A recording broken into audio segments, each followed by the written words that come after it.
ಎಲ್ಲರಿಗೂ ನಮಸ್ಕಾರ. Welcome to ಸಹರ್ಷ ಪುರಾಣ. ಸೊ ಇವತ್ತು ನಾನು ಮಾತಾಡಕ್ಕೆ ಬಂದಿದ್ದೀನಿ official websites, also official extensions ಬಗ್ಗೆ. ಎಷ್ಟೋ ಜನರಿಗೆ ಇದ್ರ ಬಗ್ಗೆ ಮಾಹಿತಿ ಇರೋದಿಲ್ಲ. ಈಗ ಇಂಟರ್ನೆಟ್ ನ ಆಕ್ಸೆಸ್ ಮಾಡಿ ಟ್ರೈನ್ ಬುಕಿಂಗ್, ಫ್ಲೈಟ್ ಬುಕಿಂಗ್ ಅಥವಾ ದೇವಸ್ಥಾನಗಳ ಸೇವೆ ಬುಕಿಂಗ್, ಕಾಲೇಜ್ ಸೀಟ್ ಬುಕಿಂಗ್, ಅಲ್ಲದೆ ನಮ್ಮ ಒಂದು ಗವರ್ಮೆಂಟ್ ಅಲ್ಲಿ ಈಗ ಅಂದ್ರೆ ಇತ್ತೀಚಿನ ದಿನಗಳಲ್ಲಿ ಆಂಟ್ರಪ್ರಿನರ್ಸ್ ಏನಿದ್ದಾರೆ ಅವರು MSME ಈ ತರ ಎಷ್ಟೊಂದು ಡಾಕ್ಯುಮೆಂಟ್ಸ್ ನ ಅಪ್ಲೈ ಮಾಡುವಾಗ ಆನ್ಲೈನ್ ಮೇಲೆ ನಾವು ಡಿಪೆಂಡೆನ್ಸಿ ಜಾಸ್ತಿ ಇಟ್ಕೊಂಡಿರ್ತೀವಿ.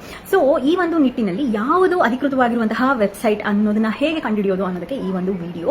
ಪ್ರಾಬಬ್ಲಿ ಈ ಒಂದು ಸೇವೆಗಳನ್ನ ಆಕ್ಸೆಸ್ ಮಾಡುವಂತಹ ಎಲ್ಲರಿಗೂ ಕೂಡ ಈ ಒಂದು ವಿಡಿಯೋ ಹೆಲ್ಪ್ ಆಗುತ್ತೆ. If you find it informative, ಈ ವಿಡಿಯೋನ ಆದಷ್ಟು ಶೇರ್ ಮಾಡಿ.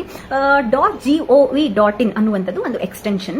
ಈಗ ನಾವು ಬೇರೆ ವೆಬ್ಸೈಟ್ಸ್ ತಗೊಂಡಾಗ .com, .in, .org, .edu ಈ ರೀತಿಯಾಗಿರುವಂತಹ ಎಕ್ಸ್ಟೆನ್ಷನ್ ಸಿಗುತ್ತೆ. ನಮ್ಮ ಭಾರತ ಸರ್ಕಾರದಲ್ಲಿ ಬರುವಂತಹ ಎಲ್ಲಾ ರಾಜ್ಯಗಳ ಎಲ್ಲಾ ಸರ್ಕಾರಿ ಸೇವೆಗಳನ್ನ ಆಕ್ಸೆಸ್ ಮಾಡುವಂತಹ ವೆಬ್ಸೈಟ್ಗಳು .gov.in ನಲ್ಲೇ ಎಂಡ್ ಆಗುತ್ತೆ. ಸೊ ಇದು ಒಂದು ನಮಗೆ ಅಡ್ವಾಂಟೇಜ್. ಇದು ಅಧಿಕೃತವಾಗಿರುವಂತಹ ವೆಬ್ಸೈಟ್ ಅಥವಾ ಅಫಿಷಿಯಲ್ ವೆಬ್ಸೈಟ್ ಅನ್ನೋದನ್ನ ನಾವು ತಿಳ್ಕೊಳ್ಳೋದಕ್ಕೆ.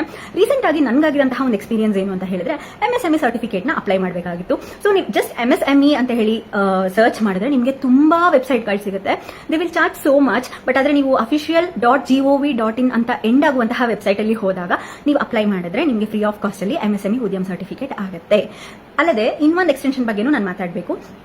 .ac.in ನಮ್ಮ ಅಂದ್ರೆ ಲೈಕ್ ಭಾರತ ಸರ್ಕಾರದ ಅಂಡರ್ ಬರುವಂತಹ ಎಲ್ಲ ಅಕಾಡೆಮಿಕ್ಸ್, ಅಂದ್ರೆ AC ಸ್ಟ್ಯಾಂಡ್ಸ್ ಫಾರ್ ಅಕಾಡೆಮಿಕ್ಸ್. ಈಗ ನಾನು ಇಂಜಿನಿಯರಿಂಗ್ ಬ್ಯಾಕ್ ಗ್ರೌಂಡ್ ಇರೋದ್ರಿಂದ ನಮ್ಮ ಒಂದು ಕರ್ನಾಟಕದಲ್ಲಿ ಇರುವಂತಹ ಯೂನಿವರ್ಸಿಟಿ VTU.ac.in ಅಂತ ಹೇಳಿ ನಮ್ಮ ಒಂದು ಅಫಿಷಿಯಲ್ ಸರ್ಕ್ಯುಲರ್ ನೋಟಿಸ್ ಪ್ರತಿಯೊಂದು ಕೂಡ ನಮಗೆ ಆ ಒಂದು ವೆಬ್ಸೈಟ್ ಅಲ್ಲಿ ಸಿಗ್ತಿತ್ತು. ಸೊ ಇವತ್ತು ನಾನು .gov.in, .ac.in ಎರಡು ವೆಬ್ಸೈಟ್ಸ್ ಬಗ್ಗೆ ಹೇಳಿದ್ದೀನಿ.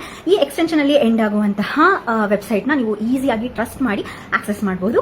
ವಿಡಿಯೋ ಫುಲ್ ನೋಡಿದ ಎಲ್ಲರಿಗೂ ಥ್ಯಾಂಕ್ ಯು ಸೋ ಮಚ್.